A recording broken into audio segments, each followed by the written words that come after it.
اگر ایک اسلامی ملک کے اتنے بڑے تعلیمی شہر میں، کاروباری شہر میں، ترقی یافتہ شہر میں، جہاں ہر چیز اپنی پیک اور عروج پہ کھڑی ہے، اس میں اگر آج مسلمان نوجوان کو یہ نہیں پتا کہ حضرت ابوبکر صدیق رضی اللہ عنہ کون ہے، ہمارا ان سے کیا رشتہ ہے، اس مہینے کی ان سے کیا نسبت ہے، کیا تعلق ہے، تو پھر تو ہمارا اللہ ہی حافظ ہے دوستو، ہمارا تو اللہ حافظ ہے۔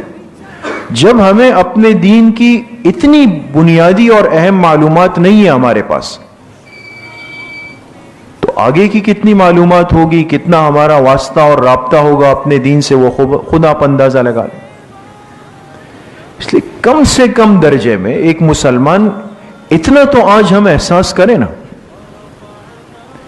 گلے کرنا، شکوے کرنا، رونا، چیخنا، چلانا، ہائے وائے کرنا،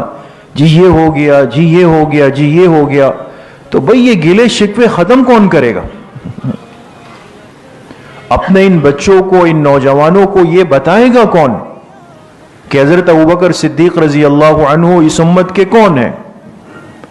ان کا حضور سے کیا رشتہ ہے، ان کا امت سے کیا رشتہ ہے، خلافت کس کو کہتے ہیں، خلافت راشدہ کس کو کہتے ہیں، یہ شروع کن سے ہوا، ختم کن پر ہوا، جمادی الثانیہ کے مہینے میں کس صحابی کی دنیا سے روانگی ہوئی ہے، حضرت ابوبکر صدیق رضی اللہ عنہ کا مقام اللہ پاک نے، اللہ کے پیغمبر نے کیا بتایا ہے، یہ ساری باتیں آج امت تک کون لائے گا دوست؟